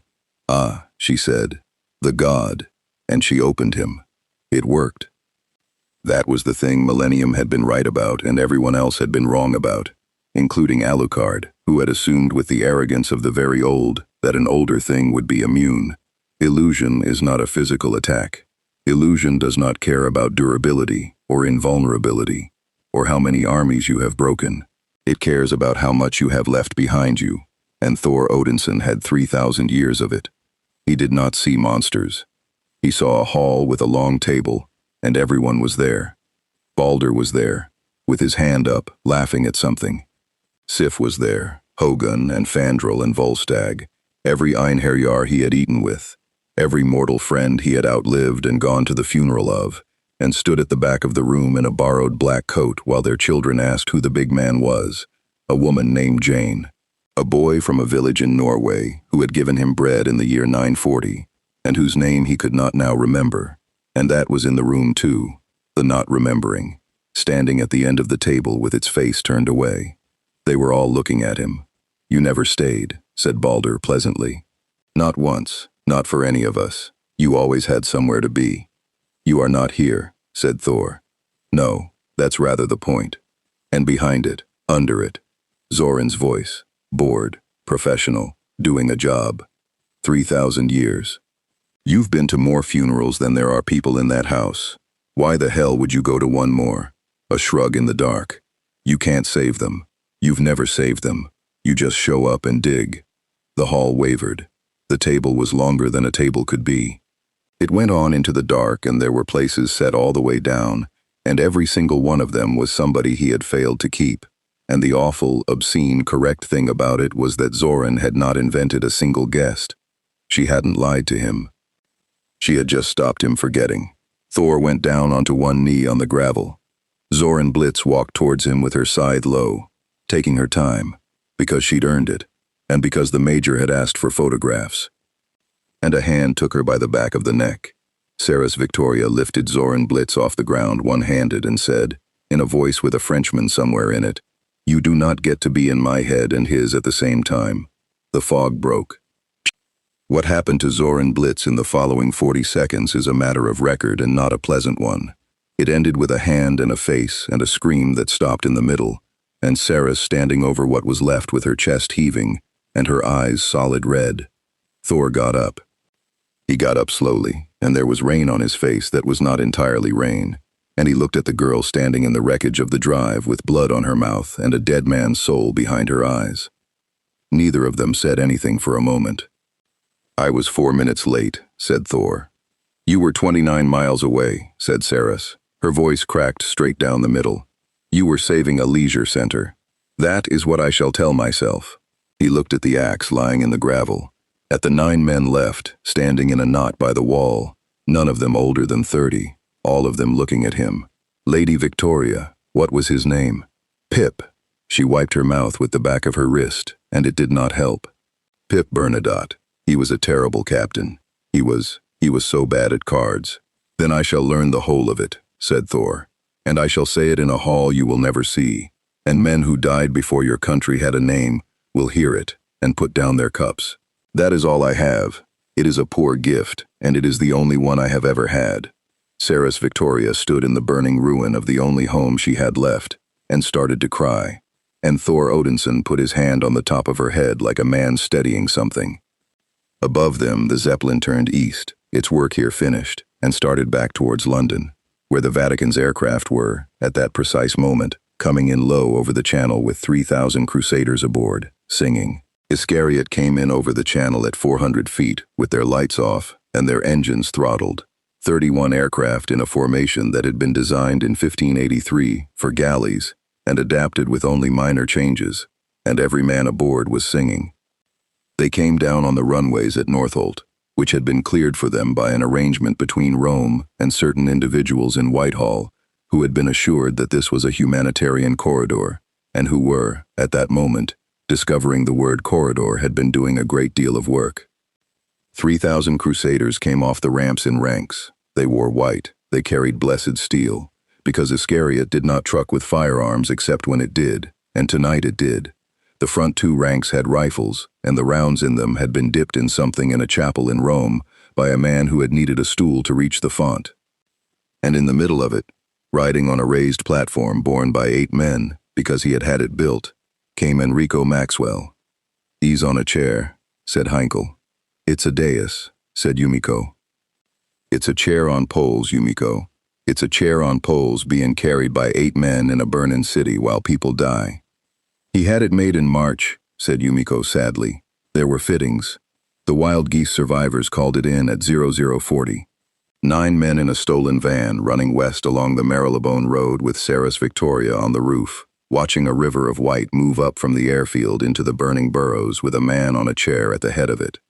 Thor came down beside the van at a hover. "Lady Victoria. They're not stopping at the ghouls," Sarah said. Her voice had a new thing in it since the drive. A flatness with something moving underneath. "Sir, they went straight past 3 hordes. They're not hunting, they're marching." "Aye," said Thor. "I have seen a great many armies. That is not a rescue. That is a procession." Maxwell had chosen his spot with genuine care, and this is the thing that has to be understood about him.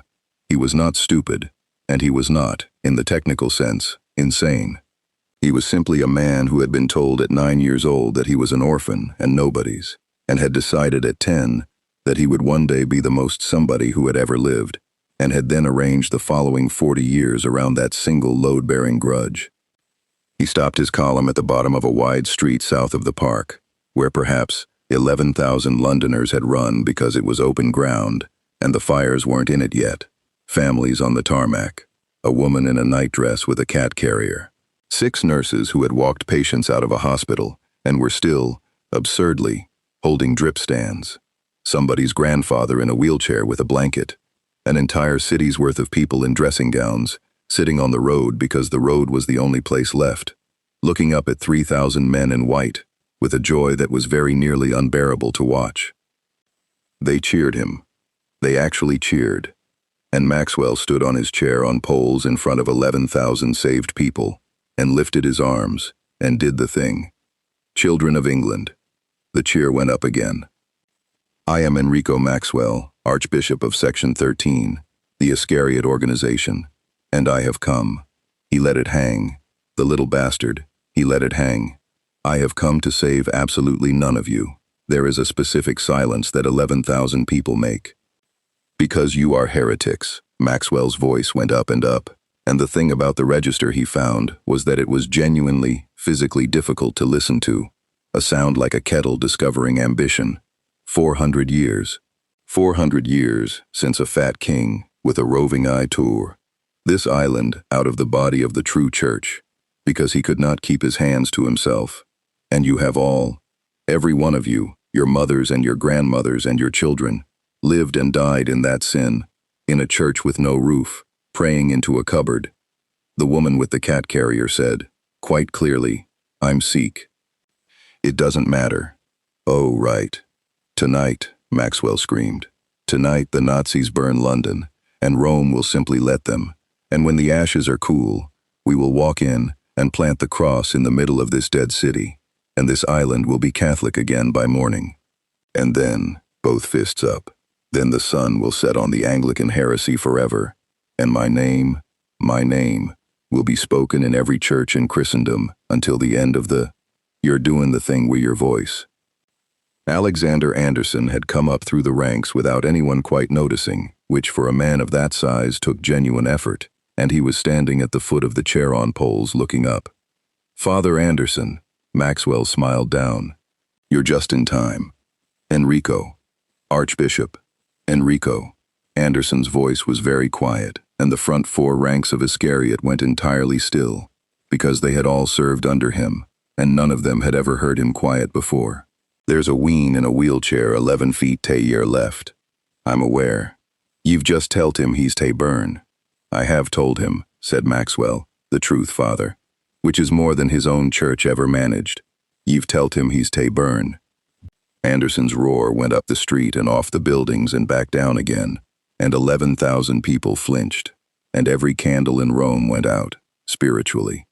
30 year, he was climbing now, 1 boot on the platform. 30 year I've gone in Tachi the dark for ye. I've killed things that were once bairns, Enrico. I've put my blades into wee lassies with a chip in their hide, and I've said the words over them after, and I've slept fine.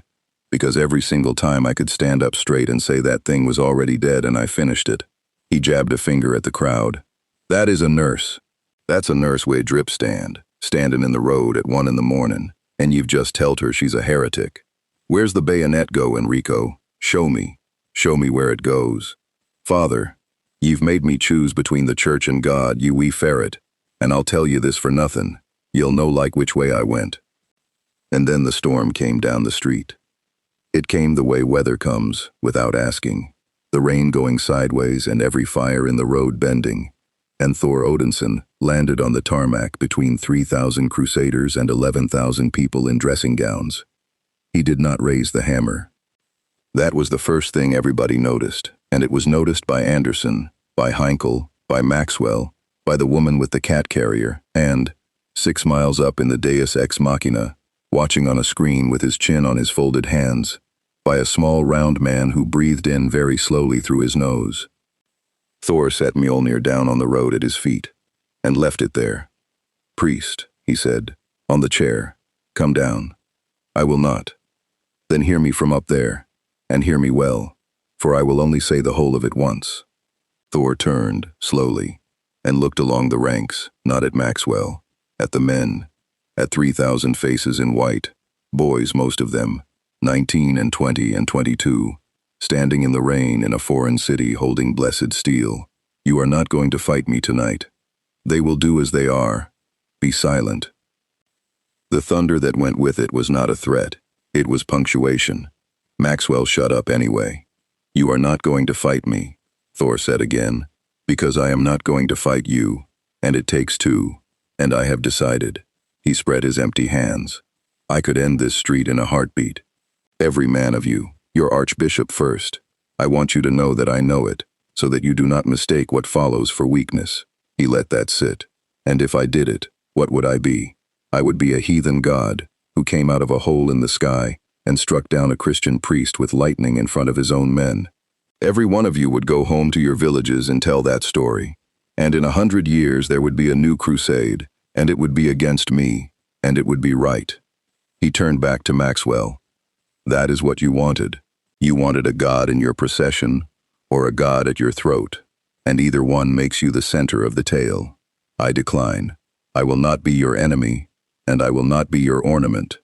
Then what? Sneered Maxwell. Are you doing here? I am standing here, said Thor. He didn't move. That is all. I am standing between you and them, and I have put my weapon on the ground, and I am not going to lift it. If you want this street, you will have to walk through a man who will not hurt you. He looked up the ranks again. So walk, any of you. I will not raise a hand, but you will have to put your steel into an unarmed man in front of 11,000 witnesses and your own God, and then you will have to carry that. And gentlemen, and something 3,000 years old came into his voice, tired and enormous, and entirely without theater. I have carried worse things than you can lift, and I am telling you, you cannot afford it. Nobody moved. The rain came down on the tarmac and hissed in the fires, and somewhere behind the crowd a car alarm was still going, 40 minutes into the end of the world, because nobody had come to turn it off. Then a boy in the third rank put his rifle down. Then 11 more.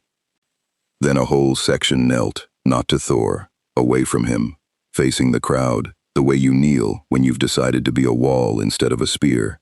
And Enrico Maxwell stood on a chair carried by 8 men and watched his coronation come apart from the middle out, and he began, quietly, to make a noise. Anderson, he said. Anderson, kill him. Anderson stepped down off the platform. Anderson, I order you. I am the Archbishop of Section 13 and I order. I, said Anderson, walking away from him. Ye are, and kept walking, out into the open ground between the armies, and stopped beside the enormous blonde heathen standing over a hammer in the rain, and folded his arms, and said, without looking at him, Ye realize I still hate ye. I know it. You're a pagan and you're a disgrace, and when this is done, I'll likely have to kill ye out o' principle. Aye. That was a fine bit of preachin' though, said Alexander Anderson. Better than anything I've heard in Rome since I was a boy. 6 miles up, in a room full of screens, the major sat back in his chair and let out a long, luxurious breath, like a man leaving a very good concert. Herr Major, said the doctor nervously. He has stopped Zatican. Zat is 3,000 crusaders no longer fighting each other. Zat is bad for us. Ja. Zat is bad? Doctor. Ja? He put the hammer down. The major's smile spread and spread. In front of 11,000 people, he has just taught the whole of this city that the god will not strike, that he stands, and takes, and does not raise his hand. The doctor's mouth opened slowly. Oh, he said. Yes. Oh, Zat is filthy, mein Major. Isn't it just? The major reached forward and pressed a switch with one gloved finger. Deploy the second wave onto the park, every ghoul we have. And Doctor, signal the Eagle's intercept flight. Our old friend from the Atlantic will be arriving shortly, and I want him to see London at its very best. He settled back, radiant. Now let us find out what a man who will not lift his hammer does when the fire comes for the 11,000 people standing behind him.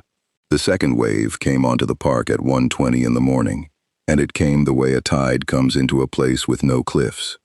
They dropped them from 4 ships at once, the dead falling in columns through the rain, hitting the grass, breaking, rising, and they came at the wide street from the north and the east simultaneously, which meant they came at 11,000 people in dressing gowns, from 2 sides, at a walking pace that could not be outrun by a woman with a cat carrier, or a man in a wheelchair, or 6 nurses holding drip stands. And here is what happened, and it is the part of that night that got written down properly afterwards, in 9 languages, by people who had been there. 3,000 crusaders, and 1 god turned around and made a ring. West. Anderson's voice went up over the crowd like a foghorn over a harbor. Away from the park west. Every one o' ye walk, dinna run, and take the auld yins wy ye. You, you, the lad with the phone in your hand, put it away and carry that woman. Heinko? Z North Face, take Z North Face. Take it whiz. What, Yumiko? Thor picked up the hammer. He picked it up in front of everyone, deliberately, and it is worth saying plainly that not one man in white flinched, because the last hour had rearranged something in that street. He went up 60 feet and put the lightning down along the north approach in a line 400 yards long, and the entire leading edge of the horde went to ash and grease, and the grass under it turned to glass, and the crusaders in the ring roared like a football crowd. It bought 90 seconds. Then the next rank walked over the glass. At 1:41, a thing came over the channel very fast and very low, and Millennium's intercept flight met it 40 miles out, and Millennium's intercept flight ceased to be a thing that existed.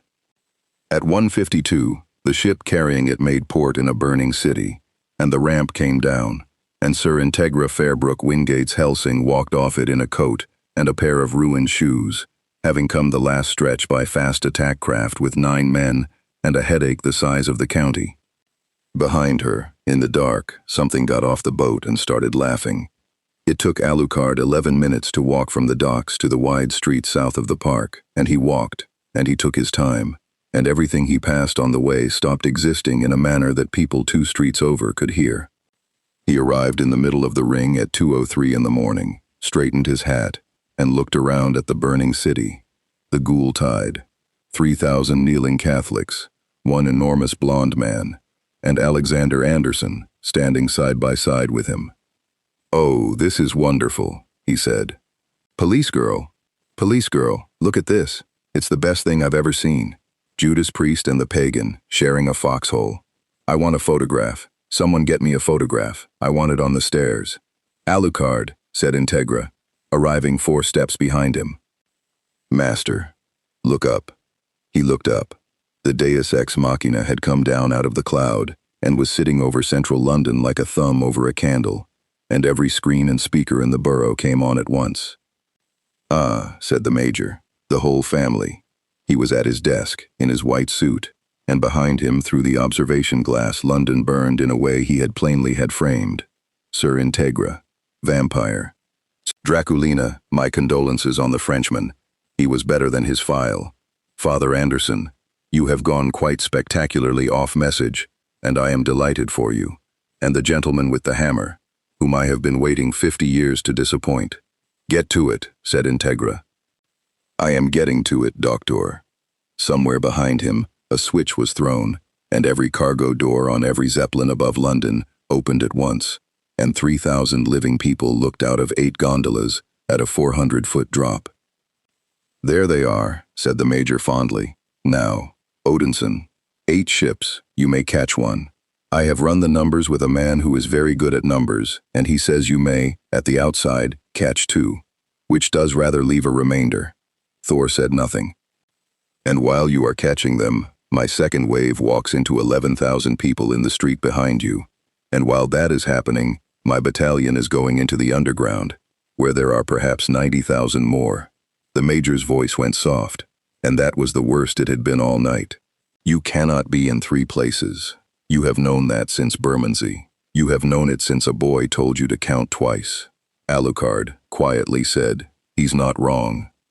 "I am never wrong about this," said the Major. "I have made it my life's work." And then Walter Dornez, who had been standing 4 feet behind Integra Hellsing for the entire conversation, with a fresh cigar case in his hand, said, "Ma'am, if I may." "Walter."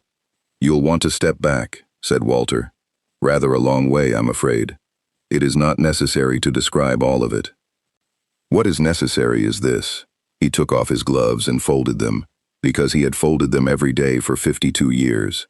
And then he changed, and where a butler had been there was a young man of about 14, with white hair and wires coming off him like a bad idea, and the first thing he did was cut down 4 of the 9 surviving wild geese in a second and a half, because they were nearest. "Walter," said Integra. "Ma'am, 52 years. 52 years, ma'am, and I have loved almost every one of them, which is what makes it a betrayal rather than a transaction." His voice was wrong, young and old at once, an old man's diction in a boy's throat. "I was going to die. I was going to die in a chair having sharpened someone else's knives, and I found that I could not bear it. That's the whole of it. There's no better version." Something in the young face flickered. "I am not asking you to understand." "I do understand," said Integra Hellsing. "That's what I'll never forgive." The next 4 minutes were the loudest thing that happened in England in the 20th or 21st century. Walter went for Alucard, because it had always been going to be Alucard, and the wires took the street apart. Anderson went into the north face of the horde alone with 31 bayonets, and turned 400 yards of road into a barrier of blessed steel that held, and cost him, and held. Saris took the east with the shadow arm out, and Pip's voice in her mouth. Integra put 9 men into a doorway, and stood in front of them with a saber, because there was nothing else left to do, and she was not going to do it sitting down. And Thor went up. He caught the first ship at 300 feet and set it in the park so gently that only 4 people inside broke anything. He was under the second in 11 seconds. He got that one down on horse guards. The third ship, the doctor blew the gondola clamps at 900 feet. He caught it. He caught the whole gondola, 411 people, and his shoulder came apart doing it, and he set it down anyway. The fourth, they blew at 1200, over the river. At the same moment they blew the fifth over Camden, 4 miles apart. He got the fourth. He heard the fifth land. Afterwards, people would ask him how many, and he would always give the same answer, which was the number, exactly, and then the number of names he had managed to learn. At 2:44, Schrödinger walked into the middle of it, because the major had reached the part of the evening he had genuinely been looking forward to. The mechanics of what happened are simple and obscene. A boy who exists only because he observes himself was put inside the one being on earth, whose existence is a count of the souls he holds. Alucard drank him. The major had arranged for exactly this, and Schrödinger, alone in an ocean of 1,000,000 souls, was asked politely by a small round man over the radio to stop observing himself and, being a good soldier, and 14, and about as real as a rumor, did. The whole 1,000,000 came apart from the inside. Alucard began, very slowly, to stop. "Master," he said, with something like wonder, standing in the road with his hand out in front of his face and the fingers going to smoke. "Master, I think he's got me." Alucard. "Oh, that's clever. That's genuinely clever. 50 years and a schoolboy." Alucard. "I'll be back," he said, and the grin was the last thing to go, because of course it was. "I don't know how long. I'll have to walk through all of them. Every soul I ever took, one at a time, until there's one left worth being." He was mostly gone. "Master, it was never boring. Not once. Thank you for that. Level 0 did not happen. That was the thing that got lost in the telling afterwards. Alucard did not release the restrictions and blot out the night. He was simply removed from the board, 30 seconds before he would have won the war single-handed, by a boy with an apple. And the only being left in the city who could have stopped the major was standing in Trafalgar Square, with a shattered shoulder and a Zeppelin's worth of people at his feet, and 3,000 more in the sky. Walter died badly, and it took a while, and Integra did not look away, because she had decided a long time ago that she would never again allow herself to look away from anything her house had made. At 3:10, Alexander Anderson came out of the north barricade, with most of his coat gone and Maxwell's blood on him. The archbishop had been dragged off his chair by the crowd he'd condemned, which is a thing that happens, and Anderson had arrived far too late, and had not, in the end, tried very hard to be early. He found Thor sitting on the steps of the National Gallery, holding his own arm on. "You're caught for." "Aye. Ye caught for." "4." Thor agreed. His voice had nothing in it. "There were 8. Anderson sat down on the step beside him with a grunt, 31 bayonets clattering. "I'm gonna tell you something and you'll know like it," he said. "That wee man in the white suit's up there right now, and he's had the best night of his life, and he thinks he's beaten ye. He thinks he's found the crack in ye and he's been pouring water into it since Thursday. He has. Aye, he has." Anderson looked out at the burning square. "But he's made one mistake, and he's made it because he's never once in 60 years been in a room with somebody who wasn't like him. He thinks you're a man who loves war and pretends no tay." He turned his head. "You're no. You're a man who's been conscripted for 3,000 years and has never once been asked. That's a different animal, Odinson. That's an animal that doesn't break. It just gets up and gets up and gets up till there's naebody left to make it." Thor did not say anything for a while. Then he stood, and the arm hung wrong, and he picked up the hammer left-handed. "Priest." "Aye?" "How high can your church throw a man?" Alexander Anderson began, slowly, to grin, and it was the exact same grin as the vampires, which neither of them would ever have accepted. Get a ladder," he said. The last 4 ships were at 4,000 feet and climbing, because the major had decided that the finale wanted altitude. "You'll no get up there in one go, with that arm," said Anderson, squinting. "You'll drop halfway and make a hole in the fountain." "Then throw me hard, priest." "I'm no throwing ye great lump, I'm no." Anderson stopped and looked at the sky, and made a noise like a man surrendering to his own worst idea. Right. He rolled his shoulders and 31 bayonets came out of his coat and went into the paving of Trafalgar Square, in a rising staircase of blessed steel, hilt deep, 10 feet apart, going up and out over the square in a spiral that hung on nothing whatsoever. That is not how metal works. It's how faith works, ye pagan heathen. Get on it before lose my nerve. Thor went up the staircase at a run, and off the last blade at 900 feet and into the air. Behind him, on the ground, the war did the last unglamorous part of itself. Sarah's Victoria took the underground with 9 mercenaries and a shadow, and what happened in the tunnels under London that night has never been fully written down because the people who came out of it were mostly commuters and cleaners, and a station manager named Adeyemi, who kept 90,000 people calm on a platform for 2 hours by making announcements about a service that no longer existed. Saris came up out of Piccadilly at 4:30, covered in things she would not discuss, with an old woman on her back, and sat down on the steps and did not move for some time. Integra Hellsing walked into the wreck of her father's house at 4:40, with 9 men, buried nothing, catalogued everything, and was back in the city inside the hour. And Alexander Anderson stood in the middle of Trafalgar Square with his hand inside his coat, holding a small iron thing wrapped in cloth that he had carried since Rome, that Maxwell had never known about, that would have made him into a monster of God in about 9 seconds. He had taken it out. He had it in his fist. The horde was coming up the Strand, and there were maybe 200 crusaders left on that face, and Anderson could have ended the whole eastern approach by himself, by driving that nail into his own chest and letting the tree grow out through him. He stood there for a long moment with it. "I could day it," he said, to nobody. "I could day it right now and it'd be over by 6. The rain came down. "And I'd be a thing," said Alexander Anderson. "And the last man to see me'd be a wean in a wheelchair." He put it back in his coat. Then he picked up 2 bayonets and went up the Strand on foot like an ordinary man, screaming scripture, and held it badly, held it at a cost, took wounds that would have killed anything without a regenerator in it, and several that nearly did anyway, but held it, as a man, until the sun came up.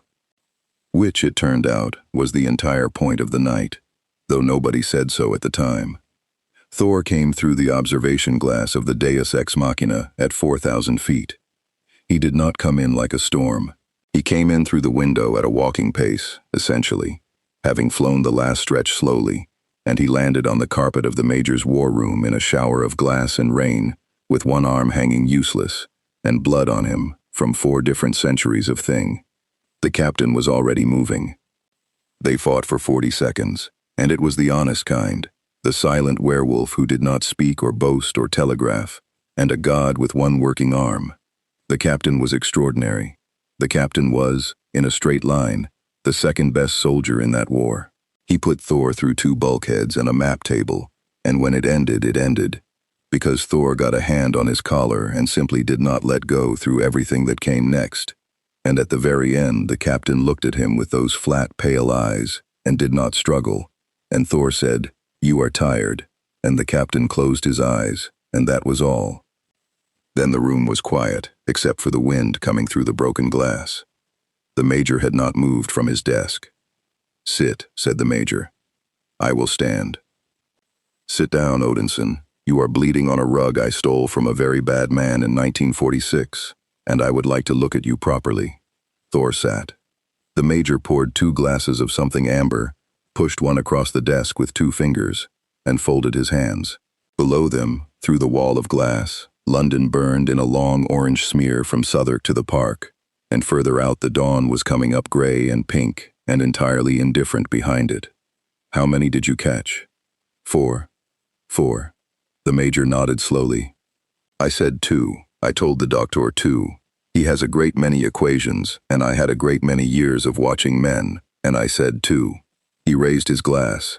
"You have made a liar of me, and I want you to understand that in 60 years, almost nobody has. I do not want your praise. No, you want an apology, and you shall not have one, and that is the entire difference between us." The major drank. "May I tell you what I am? Not the speech. The private version. You have earned the private version." "Say it." "I am a man who was in the last one." He set the glass down. "And I discovered, at 19, in a place I shall not name, that I was happy. Not brave, not dutiful. Happy. Everything before it had been gray, and everything after it has been gray, and for 4 years, I was awake." He shrugged, small and round and perfectly at ease. "Every man in that trench felt it, and every single one of them went home and lied about it for 50 years. I simply declined to lie. That is my only crime, Odinson. I am the honest one." "No," said Thor. "No? You are the loud one." Thor lifted the glass left-handed and did not drink it. "I have known men like you in every century. You are not honest. You are relieved. You found a place where the worst thing in you was called a virtue. And you have spent 60 years trying to get back into that room. And because you could not, you built one, and you filled it with 3,000 people who had nothing to do with it." "You wish to tell me that I am the same," said Thor, "and that I merely pretend otherwise. You have been telling me that since Thursday, through a boy, through a fog, through a woman with a scythe. So hear my answer, since you have gone to such expense for it." He set the glass down untouched. "I am like you." The major went very still. "I have loved it," Thor said. "I have loved the shield wall and the noise and the singing after, and I have gone looking for wars that did not need me, and men are dead in the ground of 9 realms because a prince of Asgard was bored in the spring. I know the thing you found at 19. I found it at 400. His jaw worked, and I have spent every year since going to the funerals. That is the difference. Not that I am better made than you, I am not. It is that I go to the funerals, and I learn the names, and I say them, and it does no good at all to the dead, and it is the only leash I have ever found that held." Silence. "You put the hammer down in the street," said the major quietly. "Aye. Why? Truly. Not for the crowd. Because you wanted the other thing," said Thor. "And because a man who will not put it down is not carrying it. He is being carried." The major looked at him for a long moment. And then Montana Max, commander of the last battalion, architect of 50 years of patient horror, put his hand over his mouth like a man at a graveside, and laughed until he had to take his glasses off. "Oh," he said, "oh, that is a much better speech than mine. That is a much better speech, and you did not even prepare it. I have had 3,000 years. Yes, quite." He wiped his eyes and put the glasses back on, and he was, once again, entirely composed. "Well, I lose then. Not the war. The war was magnificent. The war was everything I hoped. Look at it. Look at it. A gesture at the burning smear of the city. But the argument. I have lost the argument, and I find I mind that considerably more, which I expect proves your point rather neatly. He stood up. So kill me, please, and let us be done. No, said Thor. I beg your pardon? I will not. Thor rose. You have built the whole of tonight, so that the last thing that ever happens to you is a warrior's death from a god. I will not give it to you. You are not a soldier. You are an arsonist with a filing system. He turned towards the broken window. You will be taken down to that city and handed to the people whose evening you took, and they will do something bureaucratic to you, and that is what you have earned. The Major's face did something complicated. That, he said, is genuinely the cruelest thing anyone has ever... The door opened. Sir Integra Fairbrook Wingate's Hellsing had come up through 11 decks of a burning airship in a ruined coat, with a saber in one hand and a service revolver in the other, and she had been shot twice on the way, and she did not appear to have noticed either. She walked past Thor without looking at him. Ah, said the Major, brightening enormously. Sir Integra, now we're... She shot him through the head. He came apart from the neck down, pistons, wire, a spine of machined steel, the whole white suit collapsing around an engine, because there had been almost nothing human left in the man since 1970, except the brain and the appetite. He sat down hard in his chair, mostly ruined, and blinked at her with an expression of pure, astonished, offended joy. You didn't let me finish. No, said Integra. I had pages. I know. I have loved war, said the Major, since I was... She shot him again. That did it. The room was very quiet. Rain came through the broken window and got on the carpet stolen from a very bad man in 1946. Integra Hellsing lowered the revolver and stood there in a dead man's war room and did not say anything at all for some time. You wanted him alive, she said at last. I wanted him small, said Thor. It is not the same, and I should not have taken the choice from you. It was your city and your house and your butler. Yes, it was. She holstered the revolver. Her hands were absolutely steady, which was, if anyone had been watching closely, the worst sign of the entire night.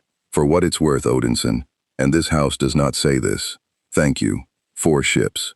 There were 8. There were 8, Integra agreed, and if you had not come there would have been 8 and a city, and I am not going to stand in the wreckage of my life and let you tally it wrong. She lit a cigar off a burning console. Take the ship down. Slowly. There are people in the hold. The sun came up over London at 5:14. It came up on a city with 4 boroughs burning, and the bridges in the river, and 11,000 people in dressing gowns walking west, along a road held open by 3,000 Catholics and 1 Scot, who could no longer stand up unaided. It came up on Sarah's Victoria, asleep sitting on the steps of Piccadilly Circus Station, with an old woman's coat over her. It came up on Sir Integra Hellsing standing in the door of a house that had been her family's since the Boer War, with 9 surviving mercenaries and a cigar, dictating an inventory. And it came up on a god sitting on the edge of a fountain in Trafalgar Square with a list. He had asked for the names. He had asked the Hellsing Organization and the Vatican and the Transport Authority, and a great many exhausted people with clipboards, and by 9 in the morning, somebody had brought him a list of the passengers of ships 5, 6, 7, and 8, and it was 4 pages long, and it was not complete, and it never would be. He read all of it. Then he read it again, slowly, out loud, in an empty square at 9 in the morning, with the pigeons coming back down, because that was the leash, and because he had told a small round man in a white suit that it was the only one that had ever held, and he had not been lying. 6 weeks later, Gerald Pickering came out to the depot for the early shift and found the N29 waiting on stand 4 with a full tank, 4 new tires, a roof panel of no manufacture anyone could identify, and a hand-beaten repair to the rear offside that the fleet engineer had photographed twice and reported to nobody. Taped inside the cab, in enormous careful capitals, was a note that read, "As promised, you did not run. T." Gerald folded it, put it in his wallet, where it stayed for the rest of his life, and drove his route. London rebuilt in the way London does, badly and quickly, and with an official story that fooled nobody. Hellsing became a smaller, colder, harder thing, under a woman who never once mentioned her butler's name again in public, and said it every night in private. Rome sent an apology, 3 billion lire, and a note asking after Father Anderson's health, which Anderson answered personally by post with a single word, and a great deal of underlining. And the god stayed. Not for the war was over. He stayed because there were 411 people in a gondola in Regent's Park who had nowhere to go, and because a young woman with a Frenchman in her head could not yet sleep with the light off, and because somewhere under a city, in the dark, something was walking back through a million souls one at a time, and would eventually reach the last one and knock. Sir Integra had asked how long that took. 30 years, Thor had said, perhaps more. And you'll wait? Lady, he said, I have waited longer for far worse company.